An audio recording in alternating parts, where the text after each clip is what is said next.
star of fame, where you will become famous.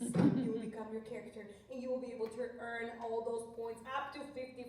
But now, I just said parliament and proclamation. So let's meet both of our experts on those words. Big round of applause. If you have that word one up here right now, like join me. Welcome, Annabelle. Kai, do you have the other one that I just said? Which one do you have, my dear? Oh, okay. No, don't worry about it. Whenever you hear me say the word, which could happen at any time. Welcome, my dear. Which card do you have, my dear? Parliament. Okay, so whenever you're coming up here, I'm going to hand you this microphone, and then you're going to introduce yourself like a proper expert. You'll say, hello, my name is, I'm an expert on, so go ahead. Hello, my name is Madison, and I'm an expert on parliament. A parliament is the supreme government Body in England. That has the power to do what? That has the power to tax on items taken into or out of a country. That one is customs and tariffs. Yes, with the power to raise taxes and adopt and government laws. Good job. Let's give her a big round of applause. Okay. So, you had your card memorized like halfway. So I'm going to give you 20 points, okay? Perfect. 20 points go to... Good job, my friends. Awesome work. Good job, Madison. And now where's our expert on proclamation? Come on over, expert on proclamation. If you know the word proclamation. What do you need the jacket tied to you? Coming up here right now. Proclamation. Drop it. Nobody had proclamation? Oh, Lord.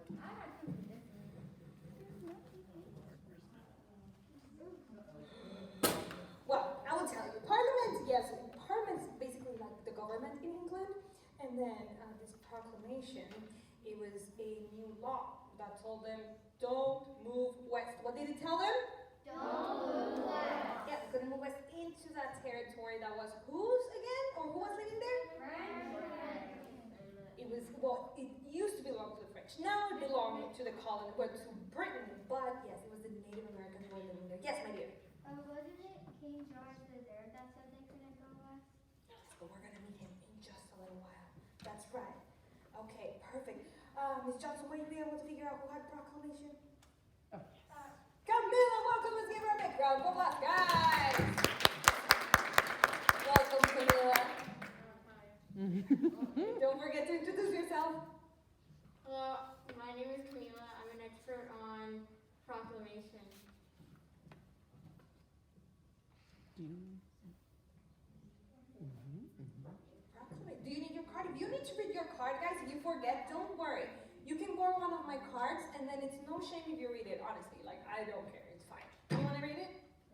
Okay, here you go. It's the second one right there at the top. On the right side.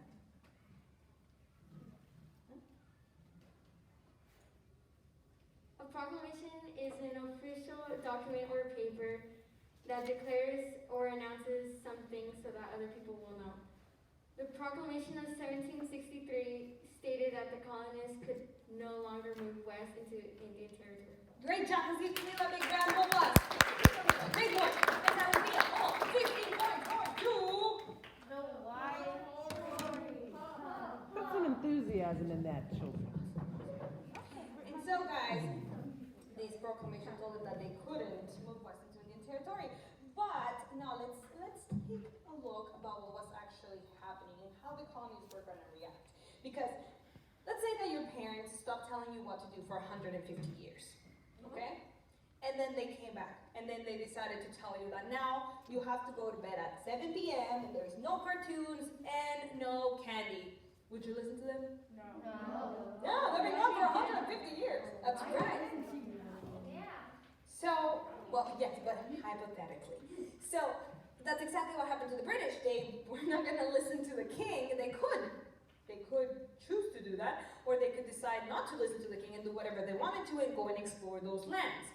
And so, my friends, this is when things started to get kind of messy. Because, on top of this, being charged a bunch of taxes by the British Parliament. They were charging them customs and tariffs, like the Stamp Act, if you had Stamp Act coming over right here, which got overturned by a year later by a group called the Sons of Liberty. So if you had Sons of Liberty, come on as well. But hold on, we'll do customs and tariffs first, and then Stamp Act, and then Sons of Liberty. So come on over, Shay, you can actually come on over. You can stand right here in line and wait for your turn. Okay, here you go, my dear. Welcome back. Customs or tariffs are taxes placed on items taken into or out of a country. Good job, my dear. Let's give her a big round of applause. Awesome one, Madison. That is 25 points going to The red coat. Good job, my friends. Awesome one. Welcome, Shay. Hi, my name is Shay. I'm an expert at the Stamp Act. Is that what I have to say? Yes. Okay. The Stamp Act is an act where you get taxed on like playing cards, important tax papers by the Parliament. Yeah. Yes, any kind of paper. That's right. Let's give her a big round of applause. Awesome one, Shay. That is 25 points going to The red coat. Good job, my friends. And welcome, Blake. Go ahead and have a seat. Tell us about the Sons of Liberty. Hello, my name is Blake, and I'm an expert on the Sons of Liberty. The Sons of Liberty were a secret group of colonial men who took action against the unfair acts of Parliament. These men helped fight against the British Parliament and got it overturned. That's right. Let's give her a big round of applause. Awesome one, Blake. And that's 25 points going to Yes. Guys, that was a very enthusiastic teacher. I liked it. Go for the glory! Yeah. Go for the glory! Go for the glory.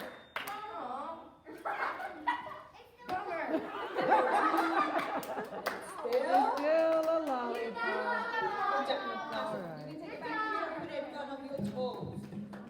Now, guys, so these taxes were affecting everybody, from the poor farmer to the rich merchant. All of their hard-earned money wasn't going to the good of the colonies. It was going to the British Empire. And so the colonists were not happy about that. And so that's why they overturned the Stamp Act. So they overturned the Stamp Act with the help of the Sons of Liberty. The Sons of Liberty were working with this other group called the Committee of Correspondence. To correspond means to communicate. What are some ways that we communicate with people nowadays who are far away? Yell it out, tell me. FaceTime, text, call, Gmail, and then talk, like call.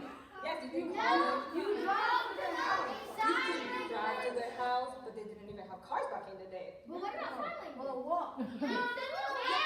Exactly.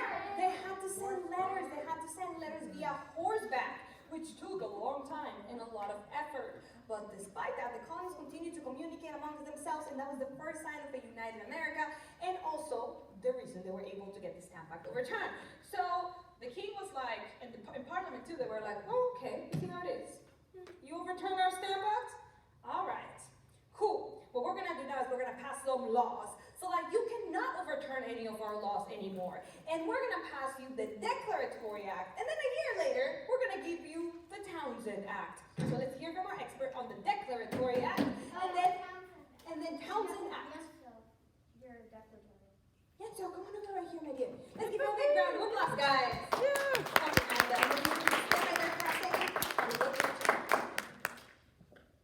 Welcome. Say, hello, my name is. Hello, my name is Jansa. I'm an expert on. I'm an expert at, And then your card was Declaratory Act. and then Declaratory Act. Declaratory Act. Act. Good Good. job. Perfect. Do you know it? No? Do you want me to help you out? Yeah. Okay, perfect. Let's grab it. Let's read it together. All right. Let's find the Declaratory Act. So, here we go. Ready? This one right here at the bottom. The Declaratory Act declared that the British Parliament had complete control control over the American colonies. The colonists had to obey or laws imposed by the British to better what? That's right, great job. Let's give y'all a big round of applause. Another 15 points going to... Good job, my friends. Welcome, Annabelle. Hello, my name is Annabelle, and I'm an expert on Townsend Act. The Townsend Act is an act that was placed on the colonists shortly after the Stamp Act was overturned. These laws stated that the British had the right to tax the colonists. That's right. Let's give her a big round of applause. Thank you, Annabelle. And that'll be 25 points going to... Good job, my friends. Awesome work. Good. And so the Declaratory Act basically told them that they had to obey, and the Townsend Act told them that they had to pay. But the colonists, guess what? They didn't want to pay for those taxes, so they started doing something illegal called smuggling. Do you guys know what smuggling means? Yes? Good. We're going to do a quick example. It's kind of like stealing, yes. So we're going to do a quick example. Everyone go ahead and grab your pencils and put them in front of you just like this. Perfect. Now, I'm going to become King Janet of England. And as king, I'm going to pass a new act called the Pencil Act. What the Pencil Act states is that for every single pencil that I see, you're going to pay me $1. That's right. But even if it's a pen, a pencil, it doesn't matter. Any kind of writing with pencil, $1. Now, if I'm not looking at you, I'm just over here counting how many pencils I already have. And you, well, I can't see you what you're doing. What would you do with your pencils if you don't want to pay me? Hide it. I wonder. I will Wait. make pictures. Oh, I don't see any more pencils anymore. I see a few. Wait, they're disappearing slowly. Okay. Okay, Blake definitely owes me $1. Owes me $1. Good. Good job, my friends. That's exactly what smuggling means. Go ahead and put your pencils back away. But the king didn't care if they were smuggling items or not. He still wanted his money. Everyone say, show me the money. Show me the money. So his officers started to abuse the writs of assistance. Let's give our expert on the writs of assistance a big round of applause, guys. Welcome, madam. Hi, my name is Riley, and I'm an expert on the writs of assistance. The writs of assistance is a legal document that's used to as a general search warrant. This allowed British to search colonial homes or ships for smuggled items or weapons without good reason. That's right. Let's give Riley a big round of applause. Awesome work, Riley. That is 25 points going to... Good job, White Tories. You are improving. Hi. Go for the glory. Go for the glory. Go for the glory. Not a... Guys, what did he say? What do I say? Oh, glory. That's Glory. right. Good job. There you go. Good applause. Good. Now, my friends, go right ahead and have a seat again. Thank you, Kai. Good job. Now, my friends, the writ of assistance basically said that they could search. Repeat after me. Your pockets, your purse, your boat, your belongings. Your pocket, your purse, your boat, your belongings. Faster. Your pockets, your purse, your boat, your belongings. Your pockets, your purse, your belongings. Faster. Your pockets, your purse, your boat, your belongings. Your pocket, your purse, your boat, your belongings. Faster. Your pockets, your purse, your boat, your belongings. Your what? My pocket, my purse, my boat, and my belongings. They could search anything they wanted to at any given time without any given reason. And do you think that the colonies like that? They thought that was fair? No, that's not fair. No, it is not. And so they started to yell something out.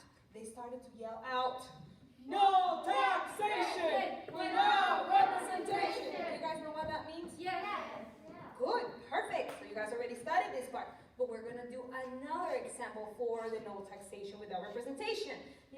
team, you guys are England. You're playing Parliament. You're gonna pass a new act called the Snack Act. That's right. The Snack Act says that for every person that takes a snack break, they have to pay you $1 per break per day. How many snack breaks do you guys get each day? 3. So they have to pay you $3 a day. How does that sound, right? Because they're paying you. I know, right? Good, good. But, so everyone who is in favor of this Snack Act, say aye. Aye. Everyone who's not in favor of the Snack Act, say nay. Nay. But guess what, guys? You're all the way over there across the Atlantic Ocean. We can really hear you. So we're gonna pass it anyway. Does that sound fair? No, it's not fair, guys.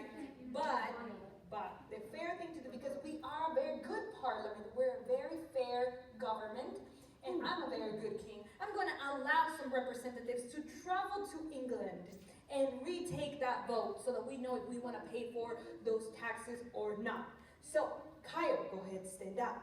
Tyler, go ahead, stand up. Chase, go ahead, stand up. And Blake, let's go all the way to England. Wait, hold on, there's sharks in the ocean, guys. We should probably take the boat. Poor sharks, it was not their fault. Alright, now everyone is gonna line up right here, straight single file line. Perfect. And now you guys are gonna face that wall that says patience. And then you're gonna have it sit on the ground. Welcome, delegates. We are here united today to take a second vote on the Break Act, or the Snack Act. So everyone in favor of the Snack Act, say aye. Aye. Everyone not in favor of the Snack Act, say nay. Nay. That's right. You guys are going to stand up, turn around, and face them, and you're going to raise your fist in the air, and you're going to yell at them, ah! Ah! That's right. Go ahead and head on back to your colonies, delegates. Let's give them a big round of applause, guys. So that's what no taxation without representation means. They just didn't want to pay for any of those taxes if they couldn't at least vote on if they wanted to pay for them or not. But that's not how things happen. In fact, the king didn't allow any representatives to travel to England and retake that vote, so tensions started to rise. And on March 5th, 1770, things got really fired up. There were British troops in Boston trying to enforce the Townshend Act. Of course, the colonists didn't like the British soldiers because they were enforcing unfair laws, they were taking their money, and so they were not very fond of the regular army. They started to yell at them. They started to call them really nasty names, really bad things, bad words, guys. They were calling the British soldiers lobsters. Oh, my ears! Oh, my poor little ears! They were calling them lobster bags. That's right.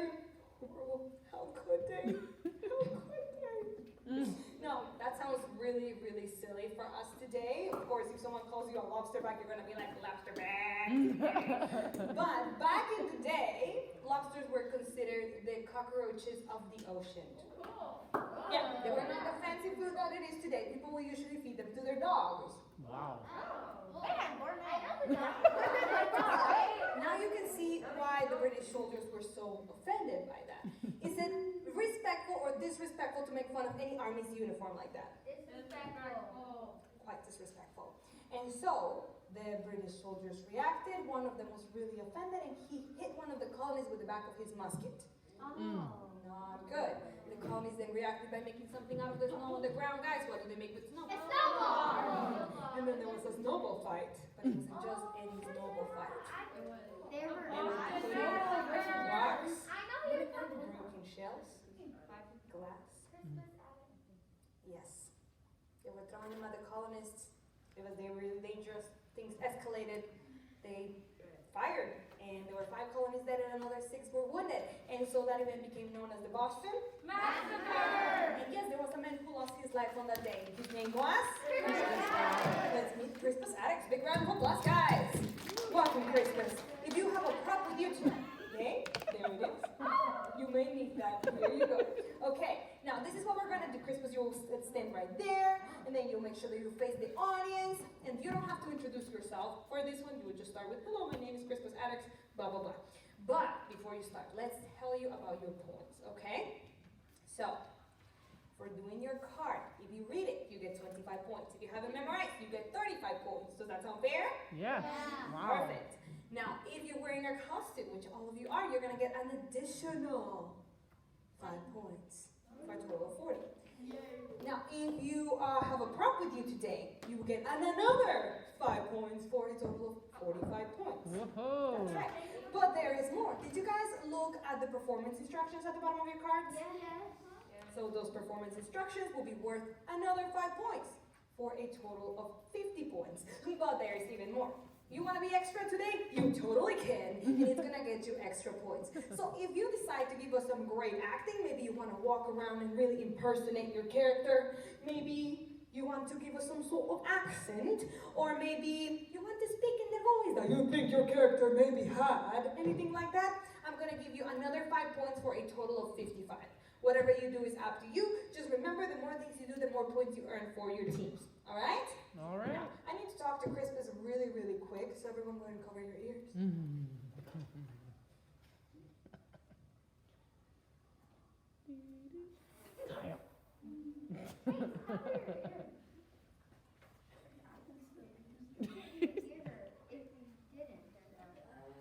All right, everyone, cover your ears, and let's welcome Crispus Attucks with a big round of applause. All right.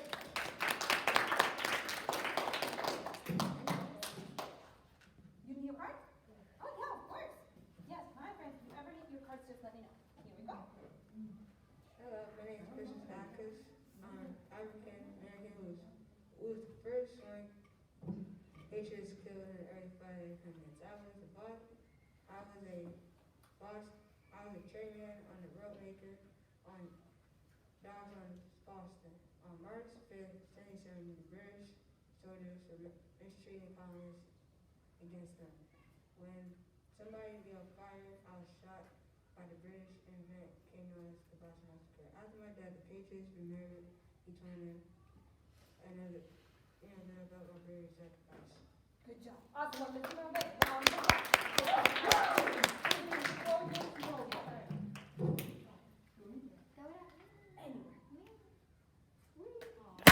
Oh, well done.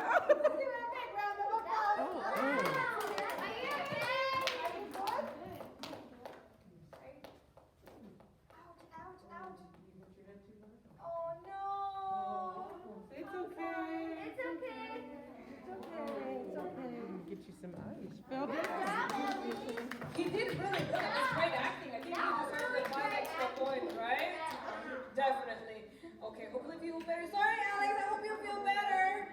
Make sure that He'll be when back. you do your actions, if you have to do anything like that, make sure that you are gentle with yourself, okay?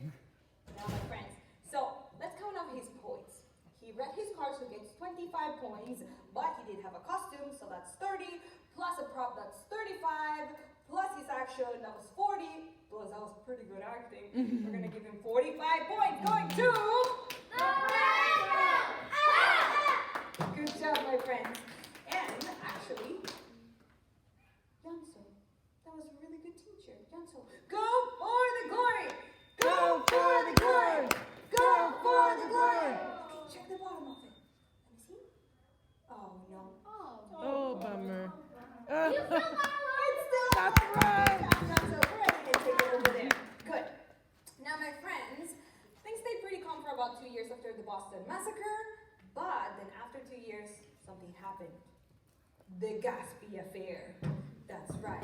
Whenever you hear the word Gatsby, you're going to do a short gasp like this. All right, Gatsby. All right, perfect. Now, let's hear from our expert. What kind of gas is it? You need an inhaler. That's what you need. I'm sorry. I do have one, but I left it at home. Okay. Hello, my name is Riley, and I'm an expert on the Gatsby. The Gatsby is a British ship that is used to capture colonial smugglers. On June 1772, the ship crashed into Rhode Island. all the colonists who lived on the ship burned her on fire. That's right. Let's give her a big round of applause. And that will be 25 points going to... Good job, my friends. Awesome work. So, yes, guys, things were getting pretty crazy. Welcome back, Alex. Welcome I hope back. you feel better. Melting a little ice cream forward. By the way, you got 5 extra points for great acting skills. So, guys, things were getting crazy. First, there was the Boston Massacre, 5 people dead, another 6 were wounded, and now they were getting ships set on fire with the Gatsby. Crazy, I know. And then, the leader of the Sons of Liberty, who was also the leader of the Boston Committee of Correspondence, organized a meeting against the Tea Act. So if you know the British, you know they love their tea, right? You know the people in the colonies came from Britain, so they love their tea. And they were getting taxed on it pretty high. Yeah. So this guy was like, I don't think that's right. We should totally protest it. What we should do is we should dress ourselves as Mohawk Indians. We should sneak aboard the 3 British ships, and then we should throw 342 crates of tea into the ocean. And what do you think those guys said? They probably said, okay, let's go. Yeah, they did. And so that event became known as the Boston Tea Party. That's right. The leader of the Sons of Liberty and Boston Committee of Correspondence was Samuel Adams. Let's give him a big round of applause, guys. Don't forget your tea, Samuel Adams. So Samuel Adams, what you're going to do? Go ahead and have a seat, or maybe stand on the Star of Faith. There you go. That was my bad. And so once you're done with your part, you're going to throw the boxes of tea into the ocean. You're going to throw one at a time, and as you throw it, you're going to say, "Throw the tea!" And then we are all going to respond, "Into the sea!" All right? Yeah. All right, go for it. Hello, my name is Samuel Adams. To protest taxes imposed to the British Parliament, I organized the Boston Tea Party as a delegate from the colony of Massachusetts. I signed the Declaration of Independence and wrote many articles on Boston newspapers to stir the emotions to Americans on the idea of the freedom from Great Britain. After the war, I became governor of Massachusetts. Great job. Let's give him a big round of applause, guys. Awesome. We'll take the microphone, and then you can throw your tea boxes. Throw the tea. Amazing work. Great job, Samuel Adams. And so that will be 50 points going to... The Rebel. Good job, my friends. Awesome work. Wait, Faith, why were you clapping for another team when they got points? Do you know what that's called? It is called sportsmanship, my dear. Faith, go for the glory. Go for the glory. Oh, bummer. But dude, I got one. it is still up. Good job, Faith. Awesome sportsmanship. And so, my friends, there were 342 crates destroyed on that day. That's the equivalent to $1 million in today's money. King George III was not happy about it. He responded by passing the coercive acts. So let's meet King George, and let's meet our expert on coercive acts. Yeah, you can come back. That's right. Let's give him a big round of applause, guys. Welcome on over, King George. Yes, you can. Where's your staff?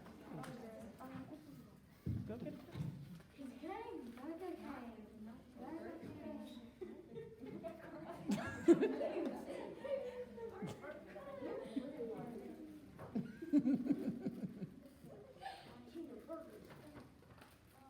Hello, my name is King George III.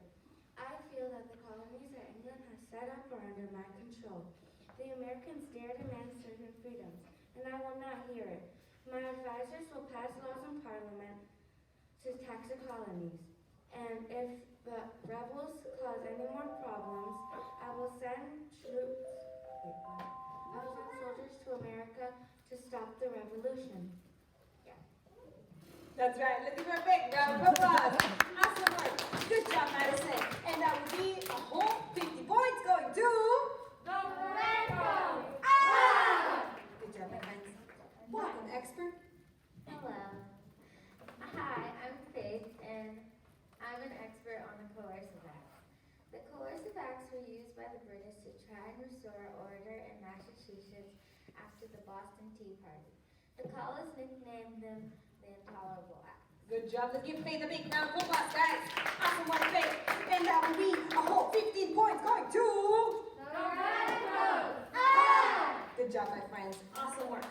Now, guys, there were 5 different coercive acts. One of them closed the harbor until they paid for all the tea that got damaged, which actually never happened. And they also were told that they could have no town meetings. So that's like if someone came here and told you that you cannot meet up with your friends, you cannot hang out with them, wait, did that already happen? Yeah, it's like COVID.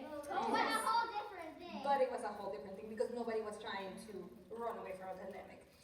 And so, then, there was one more that actually took away the right to privacy. This one was called the Quartering Act. So let's hear from our expert on the Quartering Act. Welcome, Pat. Hi, I'm Kai. I'm the expert on Quartering Act. The Quartering Act of 1774 was one of the coercive acts. This act applied to all colonies and stated that the British troops could live and eat in colonial homes without the owner's permission. That's right. Let's give him a big round of applause. Awesome work, Kai. That is 15 points going to... Good job, my friends. Awesome work. And so, guys, the Quartering Act basically was like this. Let's say that I go over to Tyler's house, and I knock on your door, Tyler. You open the door, and I'm like, hey, what's up, Tyler? I'm gonna live here now. Yep, that's right. Wait, is that your bedroom? Is that your bed? It looks so comfy. I'm gonna take over your bedroom and your bed. You can sleep on the couch. Wait, is that pizza and ice cream in the fridge? I'm gonna eat all the pizza and all of the ice cream. Oh, is this your dog? Oh, how cute! We're gonna become best friends. We're gonna walk together. Your dog's gonna sleep with me. And wait, is that a game console? Because I'm gonna be using it all day now. Tyler, how does that sound? No. Exactly. So that's exactly what was happening to the colonies back then. Is that fair or unfair? Unfair. Extremely unfair. Well, there were a lot of people who didn't like this, but there were also a lot of people who would always do whatever the king asked. They were super loyal to him, no matter how tyrannical he was. And these people were the Tories and loyalists. So let's hear about the big round of applause for our expert. Tories and loyalists. Welcome back, Kai. Big round of applause for Kai, guys. I'm the expert on Tories or Loyalists. Tories or Loyalists were a group of people living in America who thought it was wrong to do against the instructions of the King of England. That's right. Let's give her a big round of applause. Awesome work, Kai. That is 25 points going to... Good job, my friend. Awesome work, awesome work. Also, lots of sportsmanship coming over from this side of the room. Blake, go for the glory. Go for the glory. Go for... Yay! Go for the glory. And that will be 50 points going to... The Blue Rebels! Good job, my friends. So, well, my friends, turns out that although the Tories and loyalists were like, sure, we'll do whatever the king says, the rest of the people were like, you're not gonna take my dog and play with it all day, no. And so, those people were inspired by this guy who spoke up about all of these freedoms that they were losing, who inspired the people in the colonies to take arms against their homeland. He delivered this very passionate speech to the House of Burgesses. His name was Patrick Henry. Let's meet him. Let's give him a big round of applause, guys. Welcome, Patrick Henry. Mr. Patrick Henry, do you remember the pauses in your speech? You know, it said pause, pause. Okay, well, don't worry about it because I will be making sure that you hit those pauses. All right? So now we're going to be interrupting Patrick Henry because we are very, very excited about what he's saying, but we're also very surprised because no one has ever spoken like this. And so, what we're gonna do is, whenever I point to the red team, you guys are gonna yell out, "What?" Let's practice. What? If I point to the white team, you guys are gonna yell out, "That's treason!" Let's practice. That's treason! And if I point to the blue team, you guys are gonna yell out, "No!" Ready? No! What do you mean you're not ready? All right, guys, let's give Patrick Henry a big round of applause.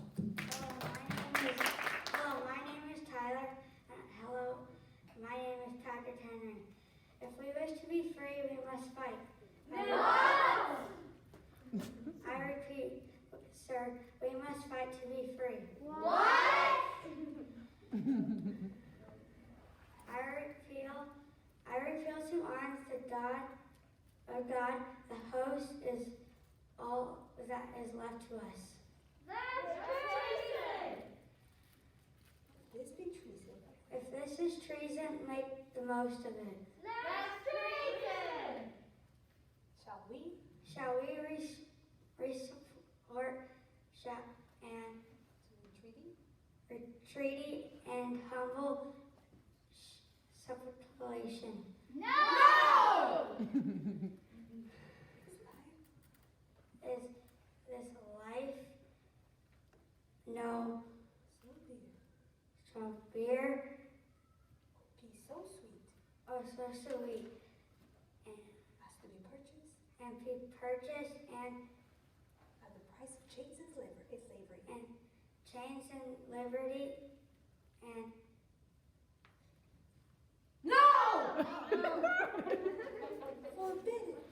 Forbid it. it I know not. I know not that Of course, others may take. others may take, But as for me, but as for me, give me liberty liberty. or give me death. That's right. Let's give him a big round of applause. That's a great title. Good job. And so, I will give you 30 points since you had your card memorized about halfway. Does that sound fair? Okay. So that will be, let me see, 45 points going to... Good job, my friend. Awesome work. And so, guys, let's take a look at this flag. This flag right over here is called the Grand Union flag. If you see it, you'll see that there is a flag on the canted or squared part of this flag. Whose flag is that? The British flag. And then, what do those flags represent? The 13 colonies. That's right. It's just like our flag. And so this flag is called the Grand Union flag, and it represents the relationship between Great Britain and the 13 colonies. At this point, they were united, but now they were going to be separated. Well, they wanted to. And so if they were going to separate from Great Britain, they were going to need a new government to unite them all. So the New York Committee of Correspondence suggested the first Continental Congress. So let's meet our expert on the Continental Congress. Big round of applause. Hello, Lucy. Yes, of course. Let me grab it for you. It's right over here. The Continental Congress is made up of delegates from each colony. These men assemble to solve the problems caused by the British. Awesome work. Let's give her a big round of applause. Thank you, Lucy. And that will be 15 points going to... The Blue Rebels! Ha! Ha! Ha! Good job, my friends. Awesome work. Good. Perfect. And so, guys, well, the first act of Congress was to stop trade with England. They thought, maybe if we stop trading with them, they'll stop giving us these horrible taxes. Maybe, just maybe, the king will loosen up his grip. And do you think that worked? No. Oh no. The king actually ended up following through with his threats to send troops over to America. So, Redcoats, you are the British troops that are coming over to America. So go ahead and stand up, and you're gonna march in place. You're marching towards businessmen and farmers. That's right. To the team, you are the businessmen and farmers. So you're gonna get up, and you're gonna get ready to defend your lives, your land, your freedoms. Get ready to defend, guys. And have a seat. I know you guys thought you were gonna fight each other. But that's actually what happened in real life. These businessmen and farmers actually ended up becoming the first militia and Minutemen. Let's give our expert on militia and Minutemen. Big round of applause for Lucy. You can write it over here. Right there. It's that one. And here's your microphone. A militiaman is a group of regular citizens who serve as soldiers in times of emergency. The militiamen were a group of skilled fighters of the militia who agreed to fight for the independence of America and would be ready to do battle with any minute's notice. Amazing. Let's give her a big round of applause. Thank you, Lucy. And that would be 15 points going to... The blue world! And so, my friends, if you have the most powerful army in the world marching towards you, you better know how to use a musket, don't you think? Or you can run away. Well, might be useful to have a musket and to know how to use it, because back in the day, that's what they were doing. So we're getting close to the first battle scene of the day. And I do have something to help you out with your battle scenes, but you have to make sure that you treat them with respect and responsibility. With what?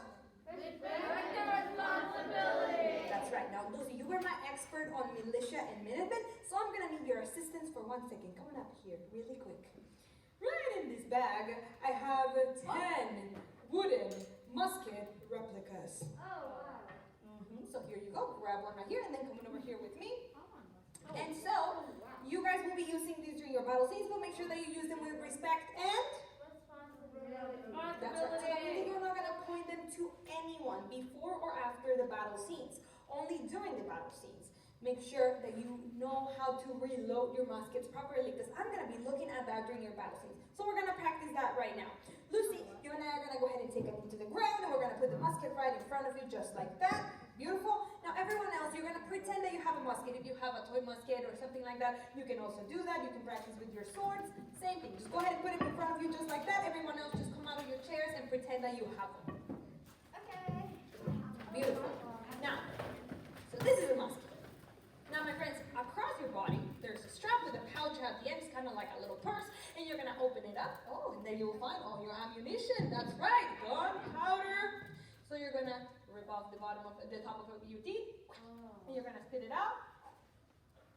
Guys, did you spit on your neighbor's gross? Now, you're going to pour the contents into the barrel. And now what happens if I do this? You'll shoot. It's just gonna spill out. So what we need to do is we need to do what? We need to pack it, make sure that it's tight in there. So you're gonna grab the ramrod on the side, we're gonna pack it really tight. And now that it's ready, we're gonna all stand up. We're gonna point to the exit sign up there, and we're gonna yell out bang when we fire on the count of 3. Ready? 1, 2, 3. Bang! Reload, reload, reload!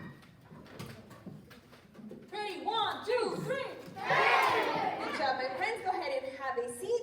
Can you please help me put this back away, Lucy? Thank you so much. Just give Lucy a big round of applause for demonstrating for us, guys. Now, guys, it is important that we use these muskets with respect, with responsibility, because, of course, we are referring to weapons, and we don't want to make anyone here feel uncomfortable. We don't want to make anyone here feel unsafe. Now, it's also very important because we do owe the respect to those people who have fought in the military back in the days and even nowadays in our U.S. military. Many of you may know people who are in the military nowadays. Yeah, raise your hand if you do. My dad.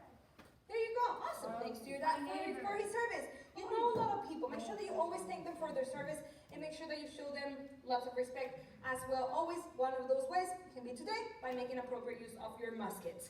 Now, my friends, with that, we're getting ready to see the first battle scene of the day. Whenever you're coming up to do your battle scenes, you will grab your muskets from there. There is also, you guys can't see it over there, but when you're coming up here to do it, you will check this bag everywhere, and you will find that there is a sword right here as well, which you can use it for your battle scenes and also for your characters. And so everything that I have right here is available to you. Make sure that you don't forget them during your battle scenes. Now, guys, turns out that on May 1775, there was this guy who came riding a horse to warn the colonists that the regular army was marching into their area. And his name was? William Doss. But then he came along with another dude, and his name was? Dr. Samuel Prescott. And then there was yet another guy, and his name was? That's right. Let's welcome Paul Revere. Where are you? We've called you like 3 times. Let's give him a big round of applause. Don't forget your brown beauty. That's right. Good. Not the horse. Hello, brown beauty. Oh, you're so cute, brown beauty. No, right? You don't. Sound effects of brown beauty, guys. Hello, my name is Paul Revere. I'm famous for riding my horse Colin the Minuteman. I, along William Dawes and Samuel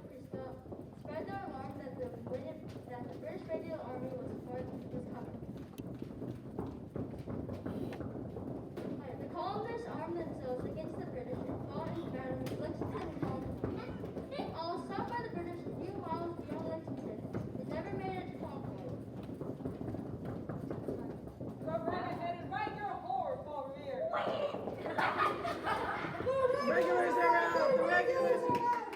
Awesome work. Let's give Kyle a big round of applause, guys. Good job, Kyle.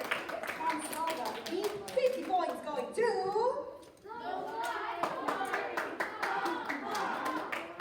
And so that means that we have arrived at the first major battle of the American Revolution, the battles of Lexington and Concord. Let's give the white team a big round of applause, guys. Welcome, welcome. Now I'm gonna have the red team, you guys are gonna switch over and take over those chairs, and then the blue team, you're gonna sit on the floor right in front of them so that we can witness their battle scene.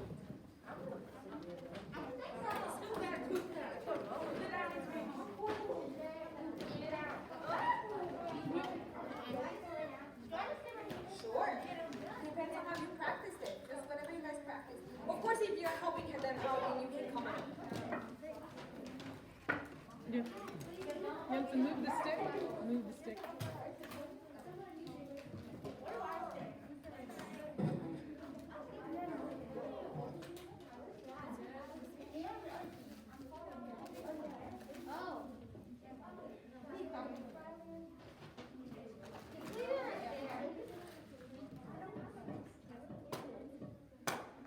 All right. Okay. So what we're gonna do is we're gonna give him a lights, camera, action. 1, 2, 3. Even though there have been some Americans killed in the Boston Massacre 5 years earlier, the battles of Lexington and Concord were the first battles of the American Revolution. The battles happened on April 19, 1775. The British were planning on arresting Samuel Adams and John Hancock in Lexington. The Parliament Review rode his horse to warn the town as the regular British army was marching into the area.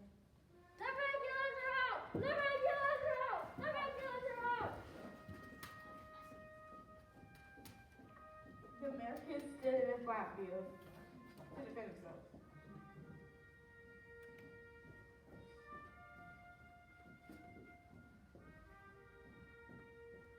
Don't fire! Don't fire unless fired upon. No one else who fired the first shot. Bang! Bang!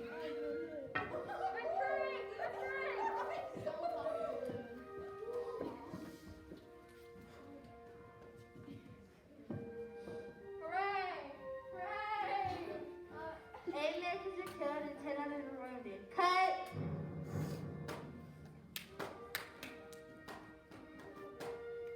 The British continued to march onto the Concord to destroy weapons and ammunition they believed were stored in the area. When the British arrived in Concord, another battle happened.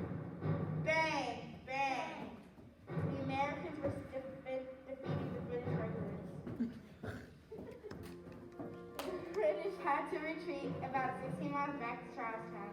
By the time they reached Charlestown, 73 British soldiers were killed, 174 wounded, and 26 others missing. The battles of the Concord later became known as the shot heard around the world. Awesome work. Okay, get back to your chairs, everyone. Beautiful. The delegates came together for the Second Continental Congress, and at this point, they had a new plan. They were going to hope for war, and they were going to hope for peace, but just in case, they were going to prepare for war. So they unanimously elected their first president, Mr. John Hancock. Let's give him a big round of applause, guys. Not the first president of the United States, but the first president of the Second Continental Congress. So let's meet John Hancock. George Washington is coming right up. Oh, so you have both characters. Oh, perfect. Do you need your card? Okay, John Hancock. Let's find him. It should be right here. This is it. Do you have a prop with you today? Because if you do, go ahead and grab it so that you make sure that you can get those extra points. There you go. And here you go.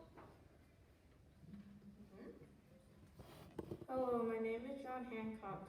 I'm a delegate from Massachusetts who served as the president of the Continental Congress from 1775 to 1777. I signed my name on the Declaration of Independence. Some might say that King George III wouldn't have to wear his glasses to see my name. The British consider Samuel Adams and me to be the most dangerous American revolutionaries. Good job. Let's give him a big round of applause, guys. Now, we're going to do this and this, put this, and sign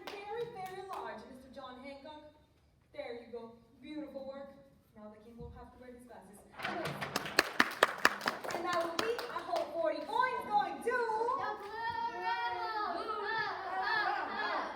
Good job, my friends.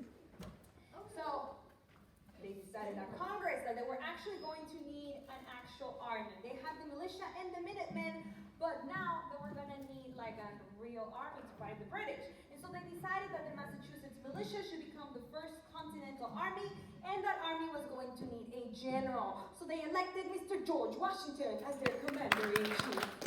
Welcome, Mr. George Washington.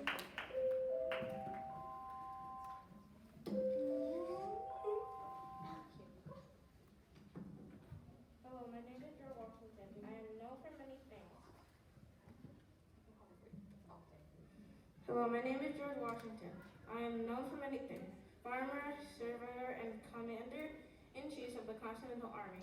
I come from a good family and have worked hard all my life. I fought in many battles alongside my troops and even helped to finance Continental Army and Navy. After the war, I will become the first elected president of the United States of America. First in battle, first in peace, and first in the hearts of my countrymen. Good job. Let's give him a big round of applause. Awesome over here. And that will be another 40 points going to... Good job, my friends. So George Washington was given 23,000 men for his army. And while he was preparing them for war, Congress was preparing a document for peace. They were preparing the Olive Branch Petition. You guys know what the Olive Branch represents? No. Peace. That's right. Good job. Everyone say peace. So they sent it over to England, but the king didn't even read it. Everybody say, how rude. How rude. So they decided they were going to need a new document that was going to grant them their independence, grant them their freedom. And this document was the Declaration of Independence. Let's give our expert a big round of applause, guys. Nobody had Declaration of Independence? Check your cards. Just in case you have it. Come on over. Do you need your card? Okay, let me grab it. Last one right here.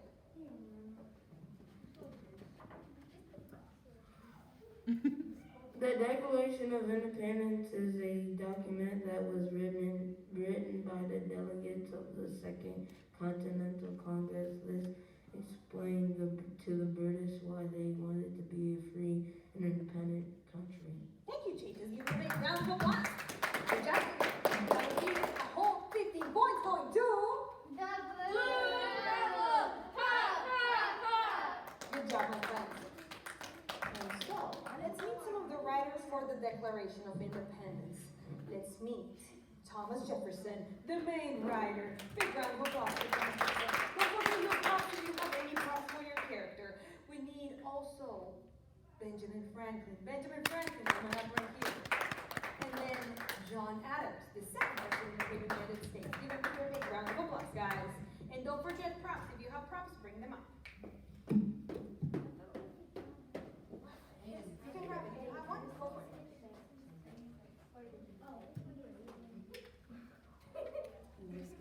No, not yet.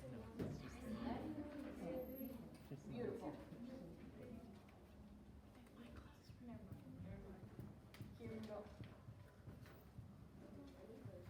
Oh, you need it? Yeah, of course. Let me grab it. Thomas Jefferson. Right over there.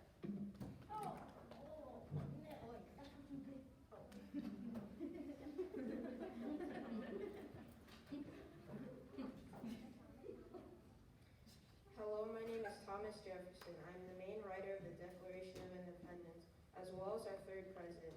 I was a shy law student when the idea of independence was being considered. I was a farmer and inventor, and the creator of the American coin system. I started the Library of Congress, the University of Virginia, and the Democratic Party. As president, I authorized the Louisiana Purchase, which doubled the size of the country.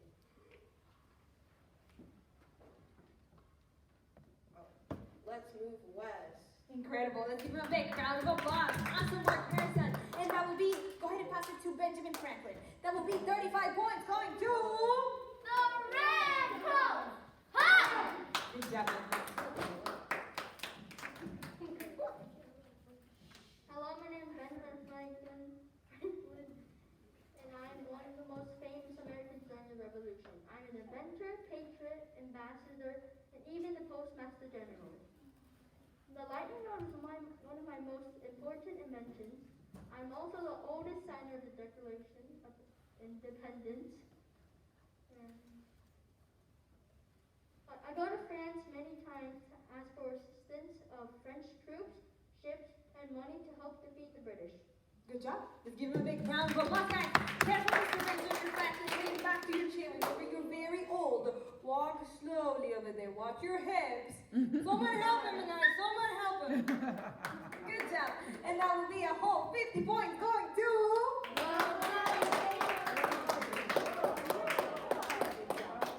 Welcome, Mr. John Adams.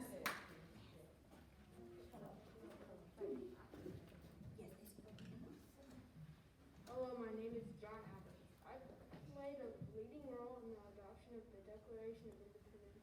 My wife Abigail and I were outspoken on the separation of Great Britain.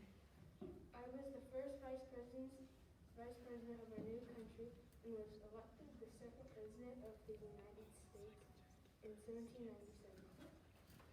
I died on July 4, 1826 at the age of 90. Thomas Jefferson died that same day. Thomas Jefferson still survives. Good job. Let's give him a big round of applause. Awesome work, Kai. And that will be a whole 40 points going to... Hawaii! Now, guys, we are going to have the chance to give this an experiment unlike any other. This experiment will welcome new opportunities. It will, maybe, if it works, it will allow freedom to reign and gain us our independence. It is called the American experiment. Do you think that it will work? No. Yes. I think no. It's going to take one war, 7 years, and also a 5-minute break to find out. That's right, guys. So what we're going to do right now is, yes, we are going to take a 5-minute break. Before we go on break, however, I would love to make sure that we get a beautiful group picture because your parents unfortunately could not be here today. And so, we're all going to line up. Let me see who's my biggest team. Red team. You're going to line up right here in front of the table on a straight line. You're going to be, if you're comfortable being shoulder to shoulder, you can. If you want to do elbow distance, you can also do that. It just depends on what you're comfortable with. Okay? There you go. Okay, good. Now I'm going to have blue team. You guys are going to be right in front of them, but you guys are going to be dropped on 2 knees, tall knees though. High knees, high knees. Be on your high knees now. Tall knees. There you go. Make sure that you're on tall knees because their white team is going to be sitting crisscross in front of you. Go ahead, white team. You're going to sit crisscross in front of them. And so we want to make sure that we can still see you.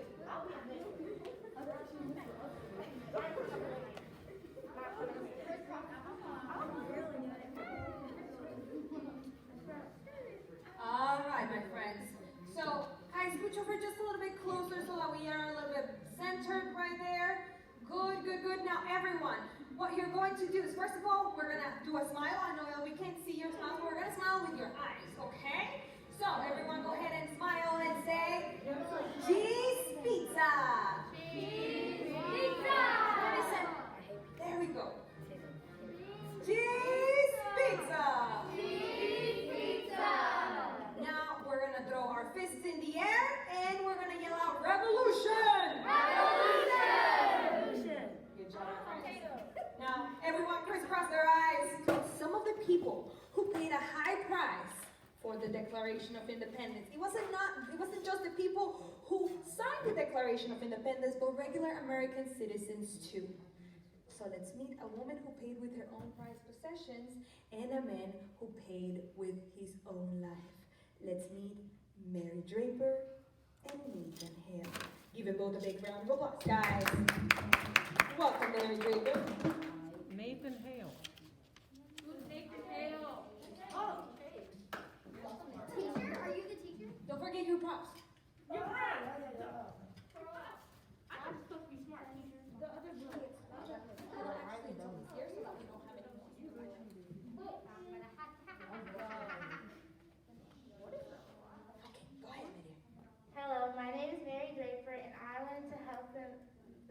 the Continental Army during the Revolution. So I decided to know all my family's heirlooms. There were perch items and wonderful musket balls. I know my things are important to me, but so is the freedom for which we are fighting for. That's right. Let's give her a big round of applause. Great job, ladies and gentlemen. Beautiful props. And so she knuckled down on her heirlooms, which are prized possessions usually passed from generation to generation in a family. And she was willing to give those things up to do something good for the soldiers. That would be 50 points going to... The White Party! Good job, my friends. Awesome, awesome work. Camila, I like your enthusiasm with your team cheer. Camila, go for the glory. Go for the glory. Go! I forgot what to say. Oh, glory. Glory. That's Yeah. right. And that will be 50 points going to... Good job, my friends. Welcome, Mr. Nathan Hale. Let me grab you your card. Nathan Hale, right here, middle part. Do you have anyone helping you out for your part for the action? Yes. If you're the person helping him out, just be ready, okay? Whenever. Okay, so if you're helping him out, you already know what to do, right? Yes? No? Okay, so this is what we're gonna do. Go ahead and stay. Oh, did you guys practice this beforehand? Okay, good. So whenever he's done talking, you're gonna take him away and take him back to his chair. Okay, perfect. Go ahead. Hello, my name is Nathan Hill. I was born in Connecticut. I was athletic, intelligent, and religious, and kind. I graduated from Yale at the age of 18. As a captain of the Continental Army, I volunteered to go behind enemy lines as a school teacher to spy on the British. I was captured, and on September 22, 1776, at 21 years old, I was executed. Courageous to the end, I said, I only regret that I have but one life is to lose for my country. That's right. Take him away! Goodbye, Nathan Hill. Let's give him a big round of applause. That's good team effort, guys. And so that would be 40 points going to...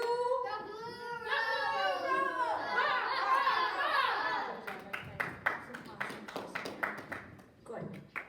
And so, guys, turns out that Nathan Hill, if you heard, was a spy. There were lots of spies during the times of the revolution on both ends. But right now, we're gonna meet two amazing, the spy girls. Not the Spice Girls, but the spy girls. Let's meet Lydia Dara and Nancy Morgan Hart. Welcome, ladies. Don't forget your flower. And then if you have someone helping you out, also come on up, and you can grab muskets.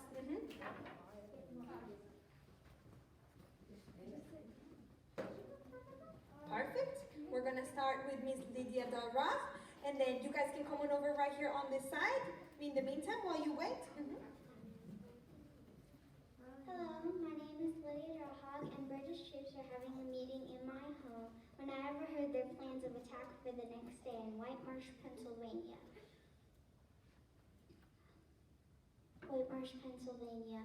Tomorrow, the next morning, I will pretend to go get flour across the British lines and warn the British troops about the surprise attack. When the British arrive, the Continental Army will be ready for battle and defeat the Redcoats. That's right. Let's give her a big round of applause. Awesome one, Annabelle. Go right ahead and hand them your secrets. She was like the James Bond of the American Revolution, guys. And she gets a whole 50 points going to... The Blue Good job. And then you can hand them the microphone. There you go. To Camila. Perfect. Welcome, guys. Hello, my name is Nancy Morgan Hart. I have fought battles of the Revolution in my own home. 5 Tories came to my home and started demanding for a meal. Give me some food.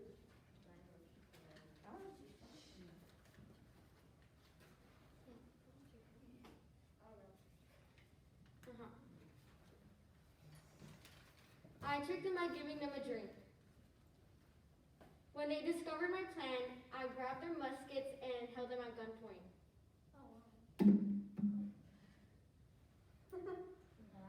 I sent my daughter to go take out my prisoners. Good job! And that would be a whole 50 points going to The White Story. Good job, Anton. Awesome work. Yeah, we're here seeing a lot of craftsmanship coming over from Harrison. Go for the glory! Go for the glory! Hey, go for the glory! Oh, glory! Oh, glory! Yay! 50 points go to Good job, friends.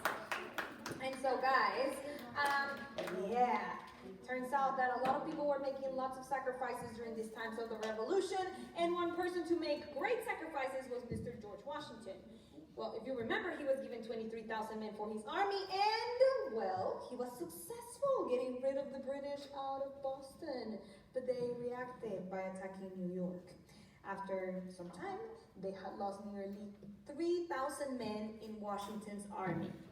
If they didn't have a victory soon, they were going to have to give in to defeat. They had already had to retreat to New Jersey. They had no choice, but Mr. George Washington refused to give up, so he decided to plan a surprise attack on Trenton on Christmas night.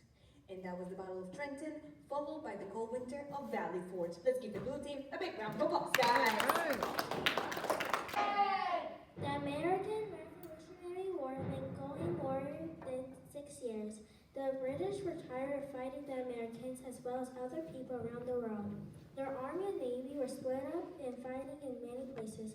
The leader of the British troops, General Charles Cornwallis, felt like he could win the war quickly. Attention! He invaded from the southern colonies and began to march his troops north.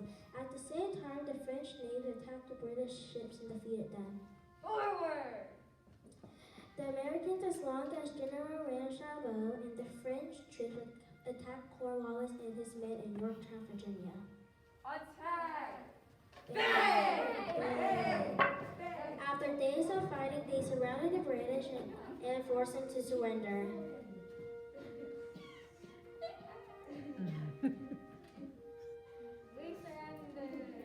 Cornwallis was so afraid of losing the war that he sent his second-in-command, Brigadier General Charles O'Hara, to surrender.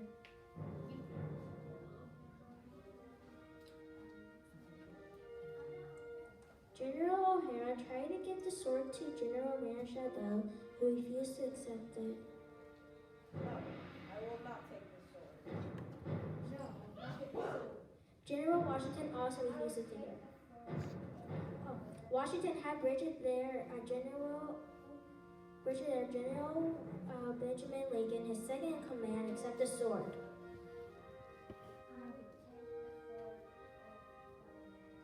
Then the war was over. The United States of America! Round of applause, guys. Everyone head on back to your original chairs. Faith! Awesome work, red team. Faith was supposed to get up a long time. But you guys, some of you were given double cards for the same characters, right?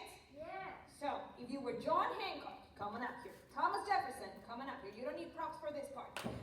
Benjamin Franklin, coming up here. I need Roger Sherman. I need Robert Livingston and also John Adams. Perfect, good. So I'm gonna have Mr. John Hancock right here in the center. And then I'm gonna have Thomas Jefferson right over here. Benjamin Franklin right on the side. And then Roger Sherman. And then Robert Livingston. And then finally John Adams right here on this side. I will have you guys scooch over a little bit that way so we're right in the center. There you go, good, perfect. So this is how it's going to work. You guys had these cards that had part 1 and part 2, right? So you're gonna do part 1 only. Once everyone has finished doing part 1, then we will all say the second part together in unison, okay? That's okay, then you can grab the card right there behind you. They're all the same in the last portion and they're in the back of it. Right there, that's it, the yellow one. Perfect.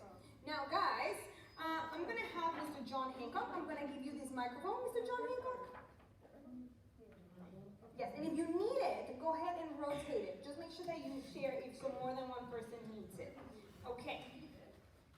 Yes, that one. So you will do your first part, and then once you're done with the first part, everyone is done with the first part, then we will all say the second part together.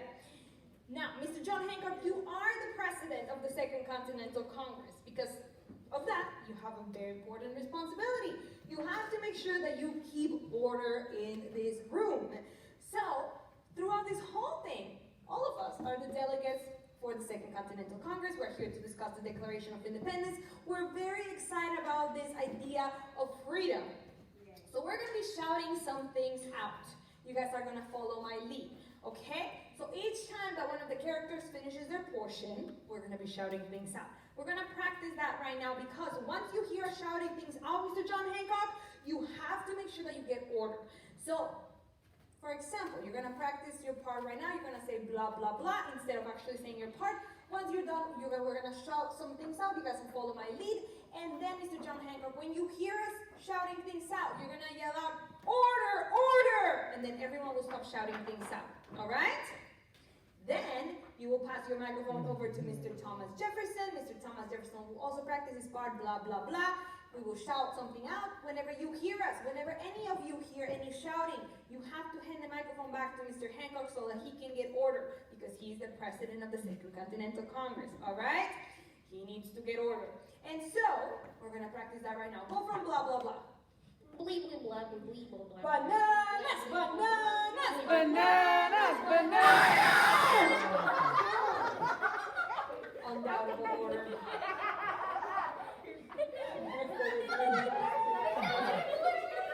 We have one Thomas Jefferson down, one Thomas Jefferson down. Oh my goodness. I thought he wasn't supposed to die for another 50 years. Okay, just like that. Now go ahead and hand the microphone over to Mr. Thomas Jefferson. Mr. Thomas Jefferson, you will practice your part now, blah, blah, blah. Blah, blah, blah, blah. Potatoes, Potatoes, potatoes, order!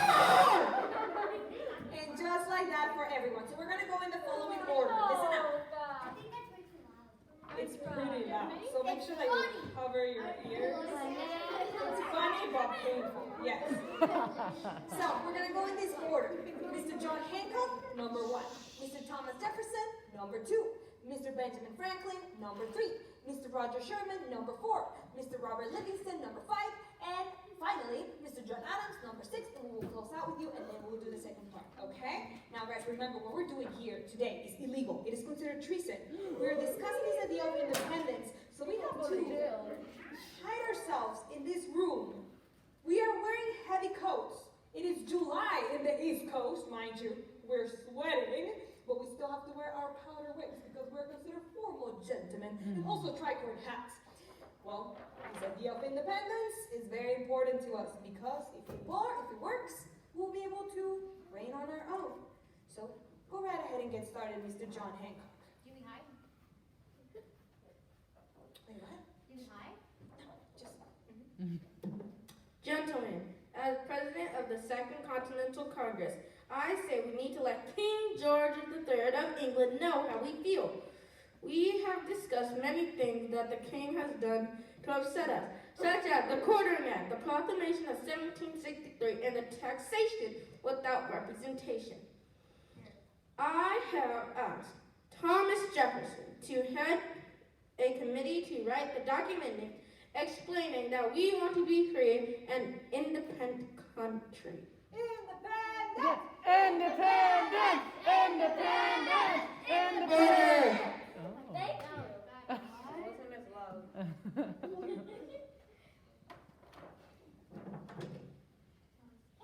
Here is how I started the new document. When in the course of human events, it becomes necessary for one people to dissolve the political bands which have connected them with another, to assume among the powers of the earth the separate and the equal station up to which the laws of nature and of nature's God entitle them. A dissent in respect of the opinions of mankind requires that they should declare the causes which impel them to dissent. So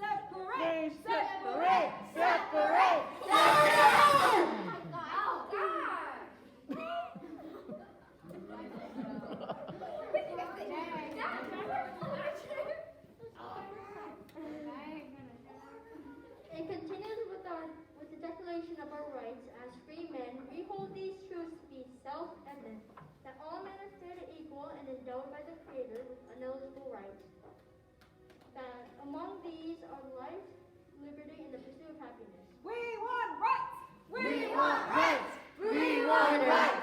We want rights! Oh.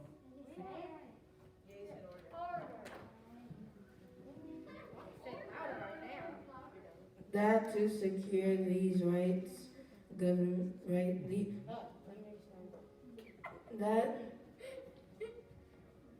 that to secure these rights, governments are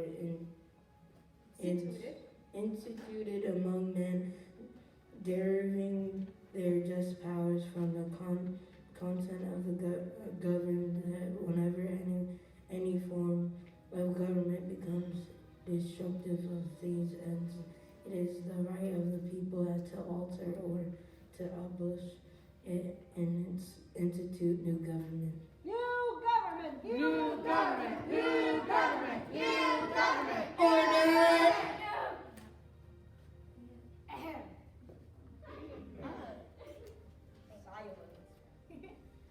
We have included examples of the evil things that King George has done to us. He has sent armies over to America, even though there is peace.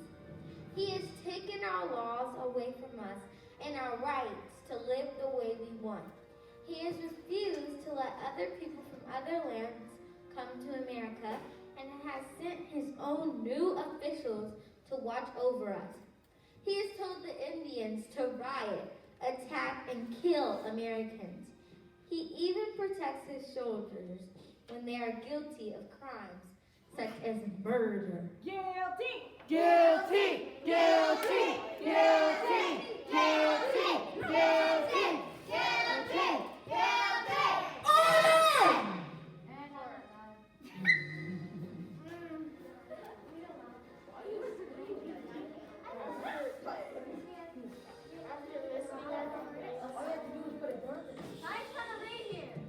Order, order. After listing our complaints, we have given our statement of independence. We, the representatives of the United States of America, in General Congress, assembled, appealing to the Supreme Judge of the world for the rectitude of our intention due in the name and by authority of the good people of these colonies, solemnly publish and declare that these United Colonies are and of right ought to be free and independent states. Here, here! Here, here! Here, here! Here, here! Here, here! Here, here! Here, here! Here, here! Here, here! Order! Okay.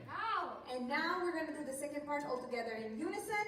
So you guys can share the big card, and then Faith, you can actually share with Kai if that's okay with Kai. Okay.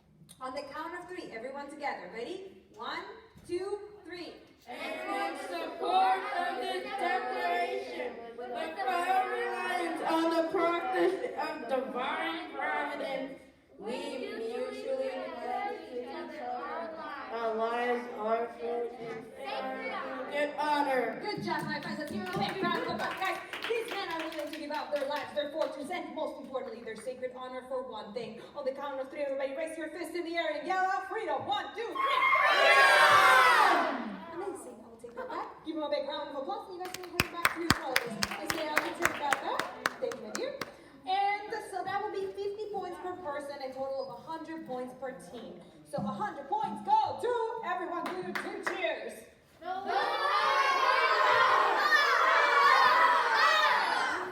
We go to face the German Asians. Be brave, men, for freedom. For freedom! Once they were across, they marched on to Trenton and attacked the German Hessians. What the? What's running?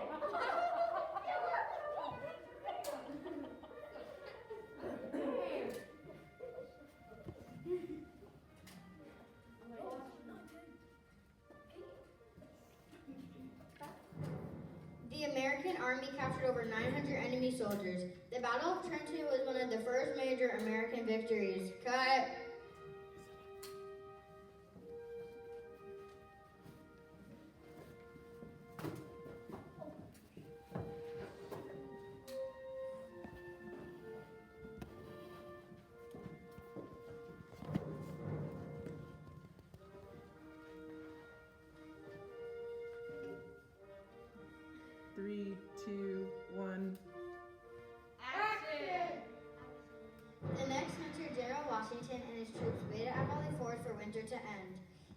The American soldiers did not have enough food or shoes for the winter, for the cold. Many of the soldiers had to wrap their feet with rags because of the freezing weather.